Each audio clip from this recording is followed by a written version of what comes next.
Eminenciás érsek úr, tisztelt Szejma képviselők, tisztelt konferencia szervezők, tisztelt hölgyeim és uraim! Jūsu eminence, godātie parlamenta deputāti, godātie konferences organizátori, cienījamās dāmas, godātie kungi. Nagy megtiszteltetés Magyarország számára, hogy új alkotmánynak, az úgynevezett alaptörvény önöknek köszönhetően ilyen megkülönböztetett figyelmet kap Lettországban is. A konferencia alapkérdésére, miszerint megváltoztatja-e Európát az új magyar alkotmány, egyértelműen nemmel válaszolok, de biztos vagyok benne, hogy a következő években több országban is társadalmi vita bontakozik ki arról, hogy melyek valós értékeink, helyesek a célkitűzéseink, és azok megvalósítási tervei, helyesebb önmagunkról, nemzetünkről alkotott képünk, és ez az identitás kellőképpen megjelenik-e, helyesen öröklődik-e generációról generációra, és tükröződik-e más nemzetek hozzánk fűződő viszonyával. Ungārija ir liels pagodinājums, ka tās jaunā konstitūcija, tā sauktais pamatlikums, pateicoties jums, ir izpelnījies tik lielu uzmanību arī Latvijā. Uz konferences galveno jautājumu, vai Ungārijas jaunā konstitūcija izmainīs Eiropu, atbildēšu ar kategorisku nē, bet esmu pārliecināts, ka turpmāko gadu laikā vairākās valstīs raisīsies sabiedriskas diskusijas par to, kas ir īstās vērtības, vai mūsu nospraustie mērķi un to īstenošanas plāni ir pareizi, vai par pašiem un par nāciju veidotais priekšstats ir pareizs, vai identitāte ir skaidri saskatāma, tiek pareizi pārmantota no paaudzes paudzē, un vai tā atspoguļojas citu tautu attieksmē pret mums. A magyar alaptörvény már bevezetőjében a nemzeti hitvallásban felsorolja mindazokat az értékeket, a nemzet múltját és a népek közösségében évszázadokon keresztül formálódott kapcsolatrendszerét, továbbá azokat az egyetemes jogokat, amelyek meg kell, hogy határozzák a társadalom és a közhatalom viszonyát, jogi értelemben pedig azokat a normákat, amelyek alapforrásai az összes többi jogszabálynak. Ja Ungārijas konstitūcijas ievadā nācijas krēdo tiek nosauktas visas vērtības, nācijas pagātne, tautās un sabiedrībā gadsimtu laikā veidojusies attiecību sistēma un tās universālās tiesības, kurām jānosaka sabiedrības un valsts varas attiecības, kā arī juridiskā nozīmē tās normas, kuras kalpo par pamatu visiem pārējiem likumiem. Mi magyarok büszkék vagyunk az 1000 éves államunkra és arra, hogy az állam alapító Szent István király hazánkat a keresztény Európába vezette. Magyarnak és európainak lenni felelősség, amelynek tudatában is vagyunk, és amely cselekvésünket is meghatározza. Mēs, Ungāri, lepojamies ar savu tūkstošgadīgo valsti un ar to, ka mūsu valsts dibinātājs karalis Svētais Ištvāns pievienoja mūsu dzimteni Eiropai. Būt par Ungāru un Eiropieti ir atbildība, ko mēs apzināmies, un kas arī nosaka mūsu rīcību. Vannak, akik kiforgatják a nemzeti hitvallás tartalmát, mert az egyértelművé teszi a kereszténységgel való azonosulást, és utal az állam olyan szimbólumaira, amelyek az állam alapításig nyúlnak vissza. Ir tādi, kas sagroza nacionālā krēdo saturu, kas viennozīmīgi pauž piederību pie kristietības un norāda uz tiem valsts nacionālajiem simboliem, kuri ir saglabājušies kopš valsts dibināšanas laikiem. Hadd szögezzem le. Az alaptörvény nem vallási, hanem erkölcsi alapú, és egyértelművé teszi valamennyi vallás tiszteletét, de kétségtelen, hogy a keresztény elvekből indul ki, egyebek közt a család, a házasság, a szülő-gyermek kapcsolata és a magzat védelme tekintetében. Az alaptörvény hitet tesz az emberi méltóság, a család és a nemzet összetartozása, a hűség, a hit és a szeretet, a munka becsülete és az elesettek segítése mellett. Vēlos uzsvērt, pamatlikums nebalstās uz ticību, bet gan uz morāli, un tas viennozīmīgi pauž cieņu visām reliģijām, bet nav šaubu, ka pamatlikums vadās pēc kristietības principiem, tādiem kā ģimene, laulība, vecāku un bērnu attiecības un vēl nedzimušu bērnu aizsardzība. Pamatlikumā sludinātās vērtības ir cilvēka cieņa, ģimenes un nācijas solidaritāte, uzticība, ticība, mīlestība, cieņa pret darbu un palīdzību nelaimē nonākušajiem.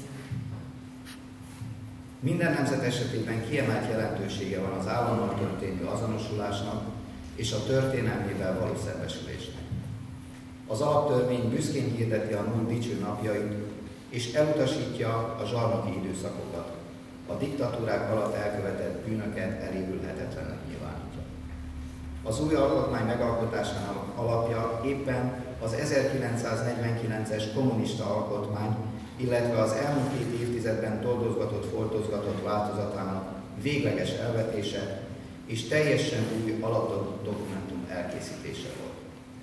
A mai magyar szabadság 1956-os forradalomból sarjad ki, és az 1944. március 19-én elveszített állami önrendelkezésének visszaállítását, az új demokrácia és alkotmányos rend kezdetét, az 1990-ben első szabadon választott országgyűlés megalakulásától számítjuk.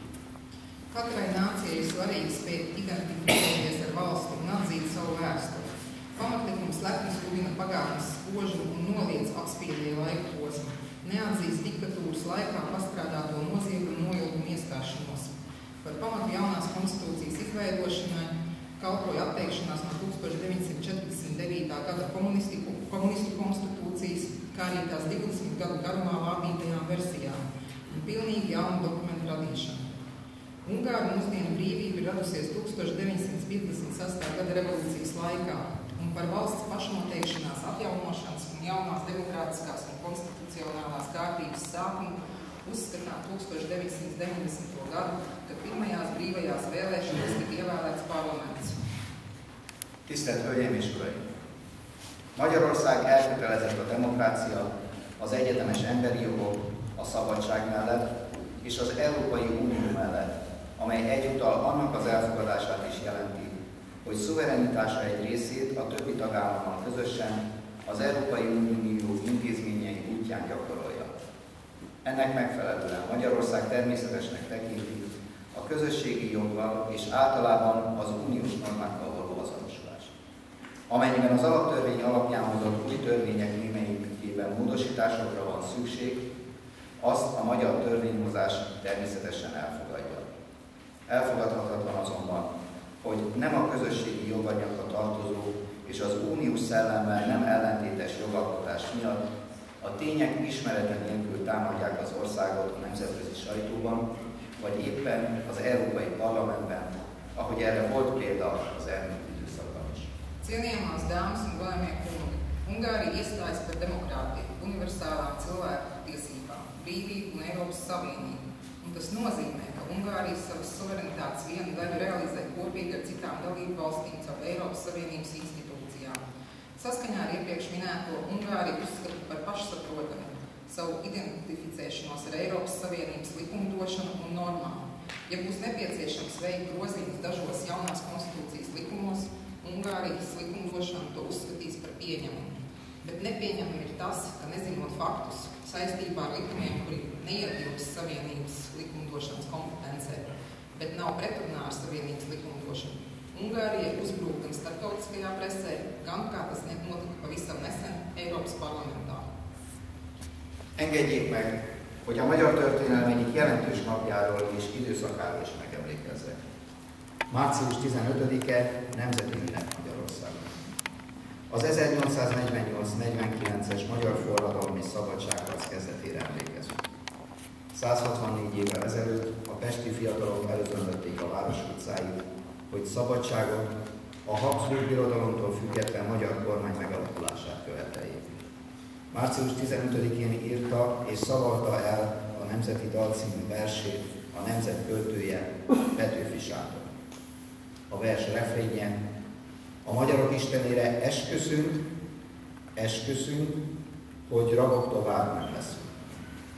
A forradalom szabadságharcba torkollott, amelyet 1849-ben levertek, de a magyarok szabadságvágyát már soha nem lehetett elfolytani.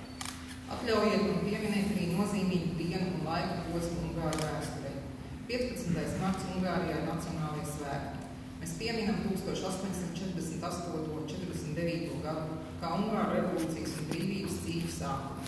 Pirms 164 gadiem Peštas jaunieši izgāja ielās pieprasot brīvību un no Habsburgu impērijas neatkarīgu Ungāru valdības izveidošanu.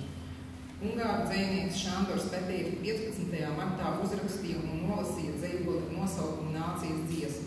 Dzejolī ir rindas. Lai skan Ungārijas dieviem solījums. Solījums ne mūžam vergiem nebūt mums. Revolūcija pārtapa par brīvības cīņām, kuras tika apspiestas 1849. gadā, bet Ungāru algas pēc brīvības vairs nekad nevarēja apstādēt. A szervezők jóvoltából felcsendült magyar himnusz első sorai így hangzanak. Isten áld meg a magyart jókedvel hőséggel, nyújts feléje védőkart a küzdelmességgel. Pateicoties organizatoriem, tika atskaņota Ungārijas himna, kuras pirmās rindas skan šādi. Dievs svētī Ungāru ar labumu pārpilnību, pasniedz viņam sargājošu roku, ja tas cīnās ar ienaidnieku. Magyarországnak már nincsenek ellenségei, csak nemzeti érdekei, amelyek megegyeznek az európai család más nemzetjeinek törekvéseivel. Legfontosabb célunk a szabadság, a demokratikus rend megőrzése, és mindenek előtt az ember és a nemzet védelme létének, kultúrájának és gyarapodásának tekintetében is. Ez jut kifejezésre a 2012. január 1-je óta érvényben levő alaptörvényben is. Ungārijai vairs nav ienaidnieku, ir tikai nacionālās intereses, kas ir saskaņā ar citu Eiropas nāciju centieniem. Vissvarīgākais mūsu mērķis ir brīvības, demokrātiskās iekārtas saglabāšana. Pirmām kārtām cilvēku un nācijas aizsardzību, kā arī to eksistences, kultūras un labklājības vairošanas aizsardzību. To pauž arī no 2012. gada 1. janvāra spēkā esošais pamatlikums. Engedjék meg, hogy a Magyarország támogatásáért szövetség a magyar népcímkézet levelének zárósoraival fejezem be beszédemet. Isten áld meg Magyarországot, Isten áld meg Lettországot, Isten áld meg Európát. Atļaujiet man pabeigt savu runu ar nobeigumu vārdiem no apvienības Ungārijas atbalsta vēstules Ungāru tautai. Dievs svētī Ungāriju, Dievs svētī Latviju, Dievs svētī Eiropu. Paldies!